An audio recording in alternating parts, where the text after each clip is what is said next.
The deed transfer papers felt like ice in my hands. I stood frozen in my kitchen, staring at the partially signed document that would strip away everything I'd worked for. My name is Paige, and this was supposed to be a perfect Thanksgiving dinner, not the day I discovered my family's betrayal. Paige, honey, where are those serving platters you promised? My mother's voice snapped me back to reality. I quickly shoved the papers back into the drawer, my hands trembling. Coming, Mom, I called back, forcing cheerfulness into my voice. I grabbed the antique platters I'd collected over years of antiquing, another passion my family dismissed as frivolous. The aroma of roasting turkey filled my lovingly renovated Victorian home. I'd spent 3 years turning this historic property into a showpiece, doing most of the work myself. Every brass fixture, every restored hardwood floor, every carefully chosen paint color reflected my vision. This place still needs work, my brother Jarrett announced, running his finger along my newly installed crown molding as I passed him with the platters. You should have hired professionals. I bit my tongue. The professionals quoted me triple what I spent doing it myself. That's because they know what they're doing, my father chimed in, not looking up from his phone. Speaking of which, Jarrett just closed another $1 million deal this morning. That's wonderful, I managed, setting down the platters with more force than necessary. A familiar ache settled in my chest, the same one I'd felt since childhood, whenever Jarrett's achievements overshadowed my existence. My Aunt Bonnie caught my eye from across the room and gave me a sympathetic smile. She'd always been different from the rest, actually seeing me for who I was. Paige, dear, my mother called from the kitchen. Why don't you let Jarrett carve the turkey? He has such steady hands. It's my house, Mom. I'll carve my own turkey. The words came out sharper than intended. Now, my father intervened, finally looking up. No need to get defensive. We're just trying to help. I forced a smile and headed to the kitchen to check on the sides. As I stirred the gravy, I overheard whispered conversations from the dining room. Papers are ready. For her own good. Jarrett knows best. My hand tightened around the wooden spoon. The deed transfer papers in my drawer suddenly made horrible sense. They weren't just planning to take my house. They'd already set the wheels in motion. Need any help? Bonnie appeared beside me, her voice low. You look like you've seen a ghost. I found something, I whispered, glancing over my shoulder. In my drawer. They're trying to— Dinner's getting cold, my mother announced, sweeping into the kitchen. Paige, stop fussing with the gravy. It's fine. Throughout dinner, I watched my family with new eyes. Every compliment about my cooking came with a subtle dig. Every mention of my renovation choices carried an undercurrent of criticism. Jarrett sat at the head of my table, a position he'd simply assumed, smirking between bites of turkey. You know, he said, swirling his wine, this place has so much potential. The market's hot right now. A few professional upgrades, the right management. He trailed off meaningfully. My mother beamed. You've always had such a good head for business, dear. I stood abruptly, my chair scraping against the floor. Anyone want coffee? I just got a new French press. Waste of money, my father muttered. Regular coffee maker works fine. In the kitchen, I gripped the counter until my knuckles turned white. Through the serving window, I could see them all. My mother's satisfied smile, my father's dismissive glances, Jarrett's calculated observation of my home. My home, like it was already his. Only Bonnie looked concerned, her eyes meeting mine with worry. She knew something was wrong. She'd always known how they treated me, but this was different. This wasn't just their usual dismissal of my achievements. This was theft wrapped in family obligation. The coffee maker gurgled, and I made a decision. They thought I was naive, incapable, someone to be managed. They had no idea what I was capable of. I'd play along, serve their coffee, smile at their condescension. But I'd also find out exactly what they were planning. Coffee's ready, I called out, my voice steady despite the rage building inside me. As I arranged the cups on my grandmother's silver tray, another piece they probably planned to manage for me, I made a silent promise to myself. They wanted to play games? Fine. But they were about to learn that their supposedly helpless daughter had learned a few tricks of her own. While serving coffee, I casually placed my phone on the sideboard, voice recorder running. Years of being dismissed had taught me to document everything. Tonight, that habit would prove invaluable. "Paige, sweetheart," my mother started, stirring her coffee with practiced precision. "We've been thinking about your future." "Oh?" I kept my voice light, innocent. "What about it?" Jarrett leaned forward, all business.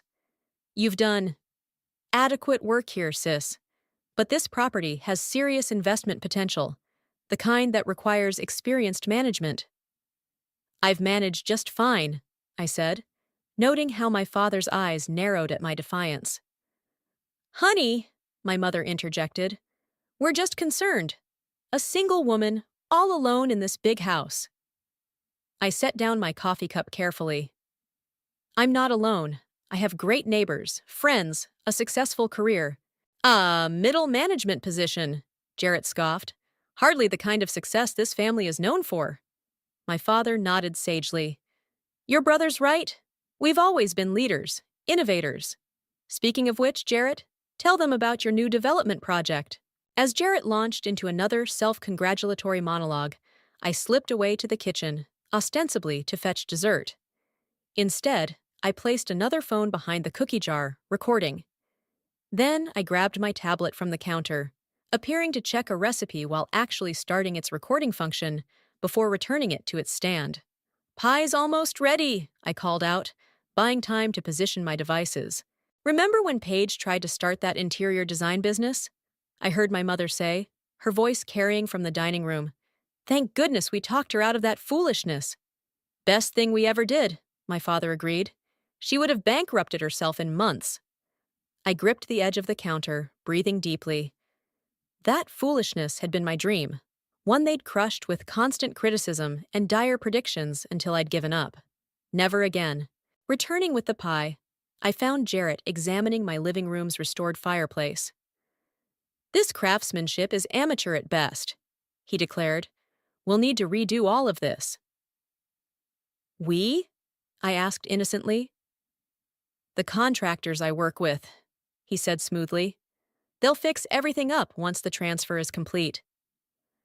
I nearly dropped the pie. They were being so blatant about it now, so confident in their control over me, that they didn't even try to hide their plans. "Transfer?"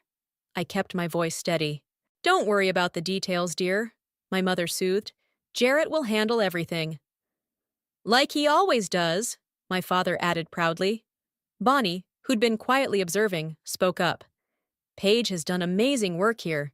This house is her achievement." "An achievement that needs proper direction," Jarrett countered. "Face it, sis, you're out of your depth. This property deserves professional management." I served the pie with trembling hands, but not from fear, from rage. Each condescending comment, each dismissive glance, fueled my determination. "You know what?" I said, forcing a smile. "You might be right. I should learn more about property management. In fact, I've been reading up on real estate law lately." "Oh, honey," my mother laughed. "Leave that to the professionals. You focus on keeping this place tidy for now." As if I were nothing more than a caretaker in my own home. The evening wore on, and I played my part perfectly. The dutiful daughter, nodding at their wisdom, accepting their criticism. All while my devices captured every damning word. Finally, as they prepared to leave, Jarrett pulled me aside. "Don't worry, sis. I'll make sure you're taken care of when everything's settled." "That's so thoughtful," I replied, watching him search my face for any sign of suspicion and finding none. After they left, Bonnie lingered. "You're planning something," she said quietly. I hugged her tightly. "Thank you for always seeing me." "Be careful," she warned, "but give them hell."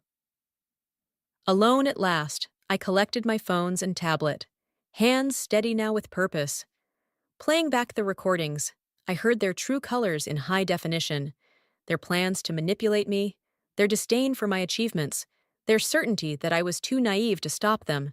I opened my laptop and began typing an email to Ethan, my mentor in real estate development. He'd been teaching me the business for months, though my family didn't know it. They thought I was taking cooking classes. Meeting tomorrow? I typed. I have something you need to hear. Their mistake wasn't in underestimating me. Their mistake was in thinking I was still the compliant daughter who would roll over and accept their decisions. They had no idea what I was capable of, and they were about to find out. The next morning, I sat in Ethan's office, my recordings queued up on my laptop. His corner office overlooked the city skyline, a view earned through decades of smart real estate investments. "Play them," he said, leaning back in his chair. I hit play, and my family's voices filled the room. With each passing minute, Ethan's expression darkened. "Your mother just called you financially illiterate," he noted, shaking his head. "The same woman whose daughter I've been mentoring in property development for the past year." "Keep listening," I said grimly. Jarrett's voice came through clearly. "Once the transfer's complete, we'll leverage the property for the new development. Paige won't understand the complexities, but that's why we're handling everything." Ethan stopped the recording. "They're planning to use your house as collateral for one of your brother's projects? That's not even the worst part." I played another clip. My father's voice. "The trust fund should have gone to Jarrett in the first place. This fixes that mistake." "The trust fund?" Ethan sat up straighter. "The one your grandmother left specifically to you?" "The very same. They've been trying to access it for years, but it's ironclad until I'm 40. I pulled out the deed transfer papers I'd found. "This is their solution. If Jarrett owns my house, he controls the trust fund's collateral," Ethan finished. "Damn!" "There's more." I played the final recording, where my mother and Jarrett discussed their plans in detail. "We'll need to move quickly," Jarrett was saying, "before she realizes what's happening. I've already lined up buyers for a quick flip once we renovate." "My clever boy," my mother cooed, always thinking ahead. Ethan's face had turned to stone. "They're not just trying to take your house. They're trying to steal your entire financial future." "I know." I pulled out another folder. "But here's what they don't know. I've been documenting everything for months. Every dismissive comment, every attempt to undermine me. And this—" I handed him a stack of papers. "This is what I've really been working on." Ethan scanned the documents, his eyes widening. "You've been buying up properties around your house? Under an LLC? 3 properties, all strategic locations." I allowed myself a small smile. "Jarrett's not the only one who can play the real estate game." "And they have no idea?" "They think I'm taking cooking classes." I laughed bitterly. Because what else would their helpless daughter be doing with her time? Ethan studied the property maps. "These locations, you're thinking what I'm thinking? Historic district development, boutique shops, high-end restaurants, the kind of project that would triple property values in the area." "Including your house." Ethan nodded appreciatively. "Which you own free and clear." "Exactly. But I need your help." I leaned forward. "I want to announce the development at the family dinner next week, the one where they're planning to spring their deed transfer plan on me. You want to beat them at their own game." Ethan's eyes sparkled. "Count me in, but we'll need to move fast. How much capital do you have access to?" I pulled out my bank statements. "Everything I've saved for the past 5 years. Plus, I've already secured preliminary funding from 3 investors." "Make that 4, Ethan said firmly. "I want in on this." We spent the next hour planning, strategizing. By the time I left his office, we had a solid plan and a presentation that would leave my family speechless. My phone buzzed as I reached my car. A text from my mother. "Family dinner next Friday. Important matters to discuss. Wear something nice." I could almost hear the condescension in her words. Another buzz. "Jarrett has wonderful news to share." "I'm sure he does," I thought, typing back a cheerful acceptance. One more text came through, this time from Bonnie. "Just heard about Friday. You okay?" "Better than okay," I replied, "but I need your help with something." "Name it," came her immediate response. I smiled as I drove home. My family thought they had everything planned perfectly. They thought their dutiful daughter would sit quietly while they dismantled her life. They were about to learn how wrong they were. Back home, I stood in my kitchen, running my hand along the countertop I'd installed myself. Every inch of this house represented my hard work, my vision, my independence. And in 1 week, I would show them exactly what their helpless daughter was capable of. Let them plan their ambush. I had plans of my own. The week before the family dinner, I met Bonnie at a quiet cafe across town. Away from prying eyes and familiar faces, I laid out my plan. They're going to lose their minds, Bonnie said, examining the development proposals. Especially Jarrett. He's been trying to break into historic district development for years. I know. I sipped my coffee. He's been rejected 3 times by the Preservation Board, while you've been quietly building relationships with them through your renovation work, Bonnie finished, understanding dawning on her face. You clever girl. My phone buzzed. Another text from my mother. Jarrett's bringing his real estate lawyer on Friday, just to handle some paperwork, nothing to worry about. Look at this! I showed Bonnie the message. They're not even trying to hide it anymore.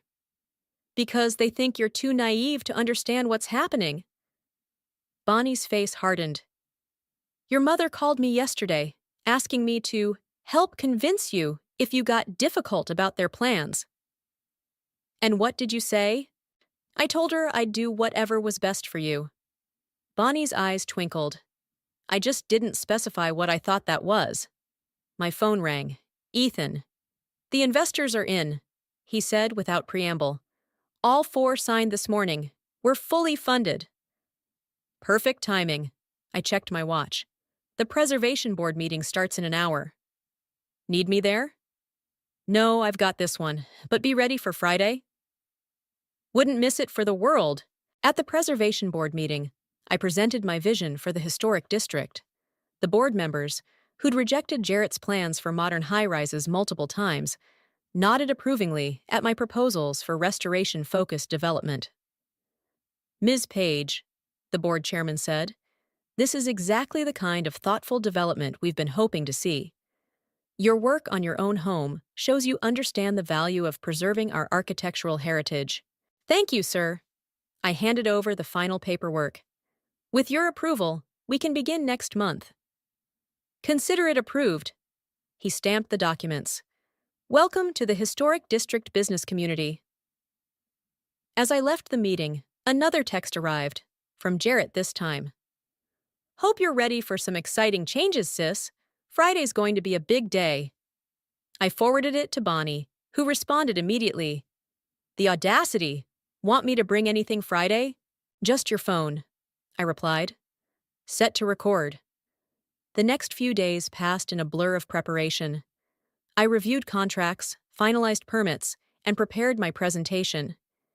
Ethan's team created professional renderings of the development plans, showing how my properties would transform the neighborhood while preserving its historic character. Thursday night, my mother called. Darling, I hope you're not planning to cook tomorrow. I'm having it catered. In my house? I kept my voice neutral. Well, yes. We want everything to be perfect for the big announcement. Jarrett has so much planned. I'm sure he does. I watched my computer screen as the final permits were approved online. Don't worry, Mom. Everything will be perfect. Friday morning, I met with Ethan one last time. The press release is ready, he said, showing me the draft. As soon as you give the signal tomorrow, it goes live. Your family's reactions will be immortalized in real estate history. Perfect! I checked my presentation again. And the investors? All joining by video call when you're ready. They're quite excited to meet the woman who's about to transform the historic district. I smiled, remembering Jarrett's failed attempts to woo these same investors.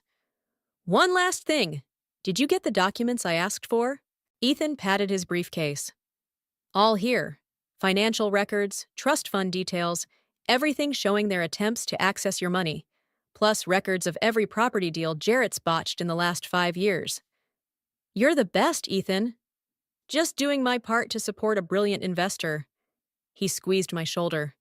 Show them who you really are. Back home, I walked through my house one last time before the evening's events. Every restored molding, every carefully chosen fixture reminded me of what I'd built and what they'd tried to take. My phone buzzed with a final text from Bonnie. Ready to raise hell? I looked at my dining room, set for battle rather than dinner, my laptop ready to reveal truths they never saw coming. More than ready, I texted back. Time to show them exactly who they've been underestimating. The caterers would arrive soon, followed by my family, their lawyer, and their plans to take everything I'd built. They thought they were staging an intervention. Instead, they were walking into an ambush of their own making. The caterers arrived first, transforming my dining room into what looked like a corporate lunch meeting. My mother followed, swooping in to rearrange everything they'd set up.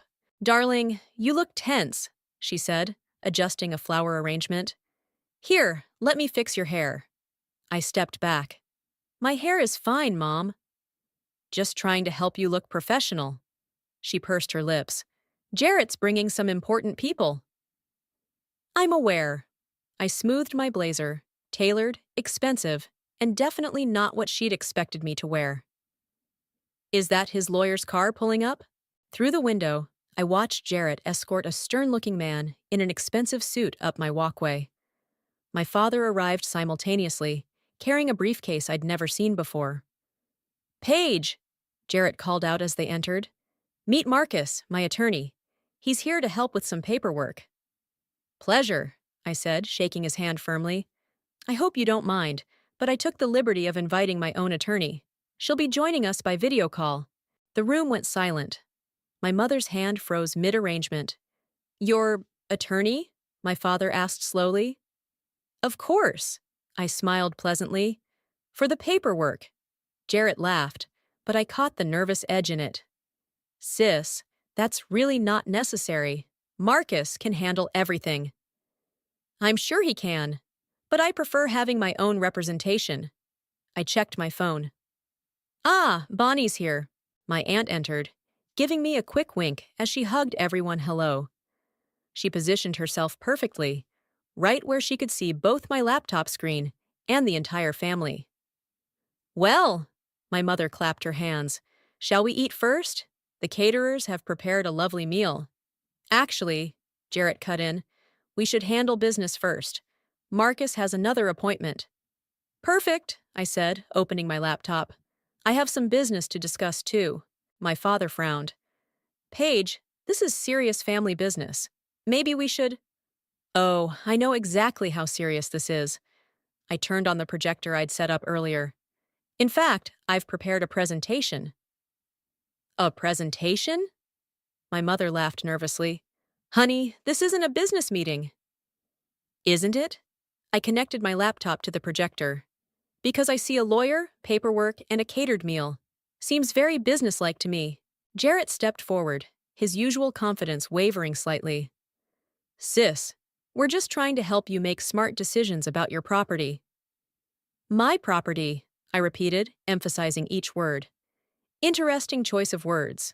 Speaking of which, I pressed a button, and documents filled the screen. Would anyone like to explain these? The deed transfer papers I'd found appeared, along with emails between my family members discussing their plans. "Where did you get those?" my father demanded. "Does it matter? What matters is that while you were planning to take my house, I was planning something else entirely." I clicked again, and new documents appeared. My development plans, permits, and investor agreements. "What is this?" Jarrett stepped closer to the screen, his face paling. "This," I said calmly, "is the Historic District Restoration Project. 4 properties, 12 boutique businesses, and projected returns that would make your investors weep. Oh, and it's fully funded and approved by the Preservation Board." "That's impossible," Jarrett sputtered. "The board never approves major development in the historic district. They do when the developer has a proven track record of historical preservation." I pulled up photos of my home renovation. Like, say, someone who spent 3 years restoring a Victorian mansion? My mother sank into a chair. But But you don't know anything about real estate development. Actually, a new voice joined in as my laptop chimed with an incoming video call. She knows quite a bit. Ethan's face appeared on screen, along with 3 other investors. "Hello, everyone," he said cheerfully. "Hope we're not interrupting the family dinner. We just wanted to meet the woman behind the most exciting development project this district has seen in years." The look on Jarrett's face was priceless. He knew exactly who these investors were, the same ones who'd rejected his proposals multiple times. "Now," I said, turning to Marcus, "I believe you had some paperwork for me to sign?" The lawyer shifted uncomfortably. "Perhaps we should reschedule." "No need." I pulled out my own stack of documents. "I have all the paperwork right here, including records of every attempt to access my trust fund without my knowledge." My father stood up abruptly. "This is ridiculous. We were only trying to—" "Take what isn't yours," Bonnie interrupted, her phone visibly recording. "Maybe we should discuss that part next." The room fell silent, except for the gentle hum of the projector, displaying my triumph for all to see. And we weren't even halfway through dinner. "Let's review exactly what was supposed to happen tonight," I said, clicking to the next slide. "You were going to present me with transfer papers, convince me it was for my own good, and take control of my house, and by extension, my trust fund." "We were protecting you," my mother protested. "From what? Success?" I played one of the recordings from Thanksgiving. Jarrett's voice filled the room. "Once we get control, we'll leverage everything for the new development. She'll thank us later." "You recorded us?" My father's face reddened. "That's completely legal in this state," I cut in. "One-party consent. I learned that in those cooking classes I've been taking." Jarrett paced the room, his confident facade cracking. "Those properties you bought, that's why the sellers wouldn't return my calls. They preferred working with someone who respected the historical value of their buildings." I nodded to Ethan on the screen. "Isn't that right?" "Indeed," Ethan smiled. Paige's restoration work on her home impressed the entire preservation community. Her vision for the district aligned perfectly with what we've been hoping to see. My mother turned to Marcus.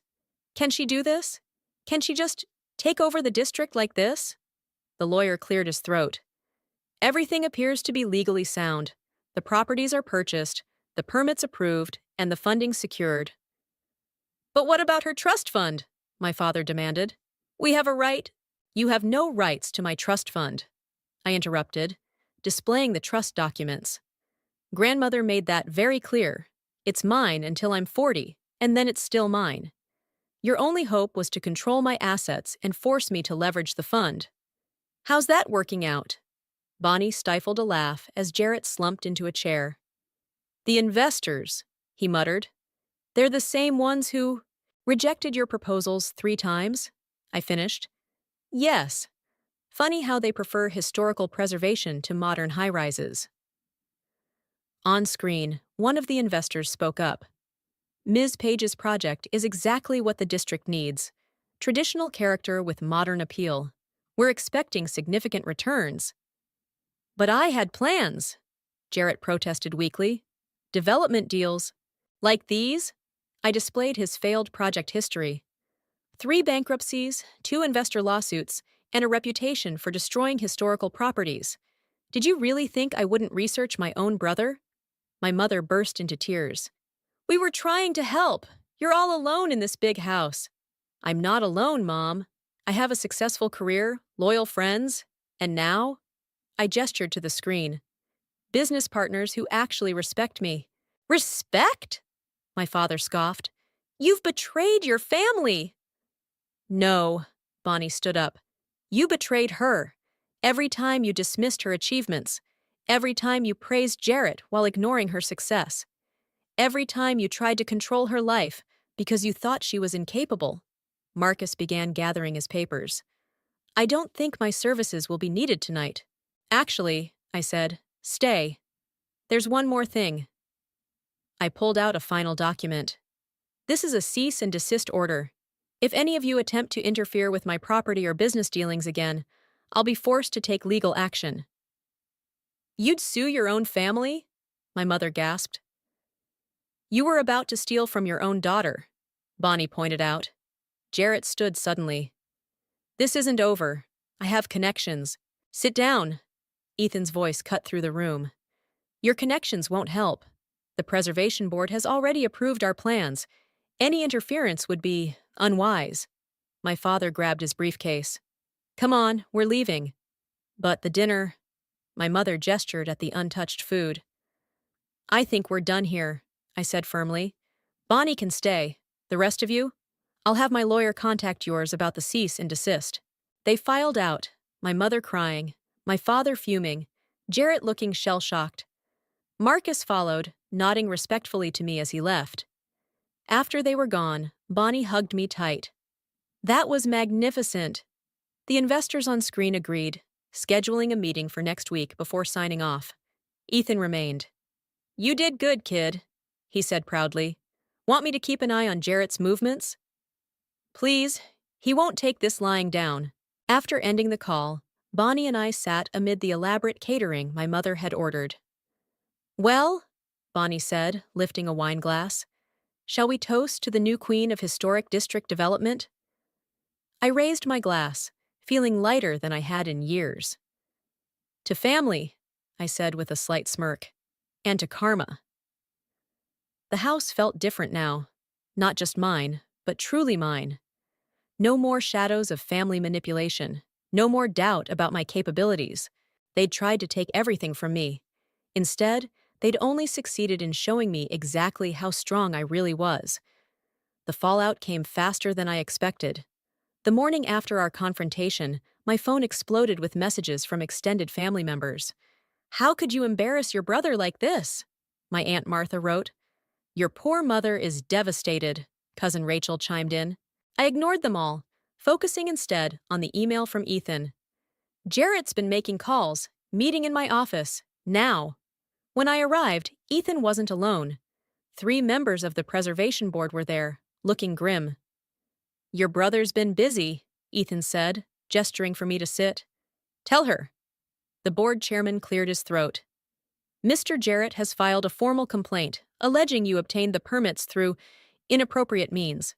Of course he has." I pulled out my phone. "Would you like to hear what he really thinks about historical preservation?" I played a recording from Thanksgiving. Jarrett calling the Preservation Board outdated fossils and bragging about his plans to modernize the district, whether those history nuts like it or not. The chairman's eyebrows shot up. "Well, that's illuminating." "I have more," I offered, including his plans to demolish 3 Victorian buildings once he gained control. "That won't be necessary," another board member said quickly. "We know quality work when we see it. Your brother's complaints are noted and dismissed." After they left, Ethan showed me more of Jarrett's handiwork. He's been calling investors, trying to shake their confidence, but he didn't expect this. He pulled up an article from the city's business journal. "Historic District Renaissance. Local developer leads preservation-focused revival." My phone buzzed. "Bonnie. Turn on the local news. Now." Ethan flipped on his office TV, just in time to see Jarrett being interviewed outside my house. "My sister's project is reckless," he was saying. "She doesn't have the experience." The reporter cut him off.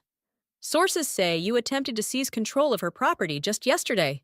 Care to comment on that?" Jarrett's face reddened. "That's a private family matter. Is it true the Preservation Board rejected your development plans 3 times?" The reporter pressed on. "While approving your sister's proposal unanimously?" "This interview is over." Jarrett stormed off camera. "That was satisfying," I said, but Ethan looked concerned. "He's desperate now. Desperate people make mistakes." Right on cue, my phone rang. My father. "You've destroyed your brother's reputation," he snapped without preamble. "No, he did that himself. I just exposed it. He's had to withdraw from 3 development deals because of you. Investors are pulling out. Because they've finally seen who he really is?" That's not my problem. Fix this, he demanded. Release a statement supporting him. Say it was all a misunderstanding. Or what? Or you'll regret it. Family can be a powerful enemy, Paige. Is that a threat, Dad? It's a reality check. You think you can survive in this business without family connections? I laughed. I already have. And unlike Jarrett, I did it honestly. You ungrateful? Goodbye, Dad. Have your lawyer contact mine if you have anything else to say. I hung up to find Ethan grinning. Your father just accidentally gave us a gift. How so? That was basically a recorded threat. Perfect for our restraining order application. My phone buzzed again. My mother this time, but with a text. We raised you better than this. Your grandmother would be ashamed. I showed Ethan the message. Would she, though?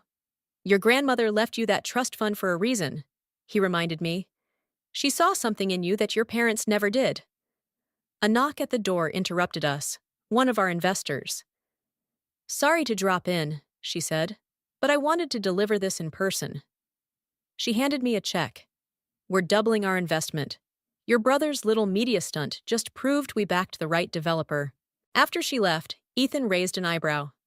Still worried about family connections? No, I smiled. But I am worried about Jarrett. He won't stop. Let him try. Ethan pulled up our project plans. Every move he makes just proves why you're the better choice. Now, shall we review the construction timeline? As we worked, my phone kept buzzing with family messages, each one more desperate than the last. I turned it off. They'd had decades to see me, to appreciate me, to treat me as an equal. Instead, they'd tried to take everything I'd built.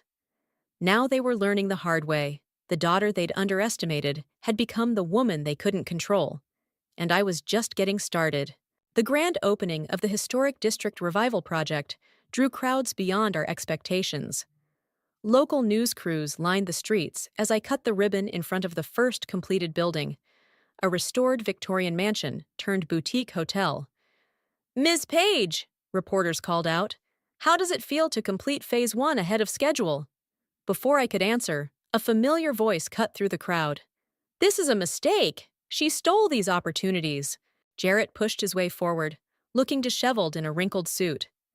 My mother and father trailed behind him, trying to pull him back. Not now, my father hissed. You're making it worse. No! Jarrett shrugged them off. Everyone needs to know the truth. This was supposed to be my project. The reporters' cameras swiveled toward him, exactly what Ethan and I had anticipated might happen. Sir, one reporter asked, aren't you the developer who tried to demolish these historic buildings? The one who lost 3 investor lawsuits? Another chimed in. That's not. Jarrett stammered. Actually, I spoke up, my voice carrying clearly through the microphone. This seems like a perfect teaching moment. Success isn't about who deserves what. It's about who puts in the work, respects the community, and builds something meaningful. The crowd applauded. Bonnie, standing beside me, squeezed my hand. You think you're so clever. My mother stepped forward. But you've torn this family apart. No, Mom. You did that when you tried to steal my home and my future. We were protecting you. From what? I gestured at the restored building behind me. From success? From independence? Look around. Everything you thought I couldn't do? I did it. And I did it better than Jarrett ever could. The Preservation Board chairman approached the microphone. If I may add, Ms. Page's work has set a new standard for historical development in our city. We've already had inquiries from other districts wanting to replicate her model. Jarrett's face contorted. This isn't over. I'll appeal the permits. No, you won't. Ethan stepped forward, holding up his phone. Because while you've been making scenes, the State Historical Society just designated this entire project as a protected development zone. Any interference would be a criminal offense. My father grabbed Jarrett's arm. Come on, son, we're leaving. That's right, I said quietly. Leave, just like you left me to fend for myself all those years. The difference is, I learned how to succeed without you. As they turned to go, my mother looked back. You'll regret pushing your family away. I'm not pushing anyone away. I'm standing my ground.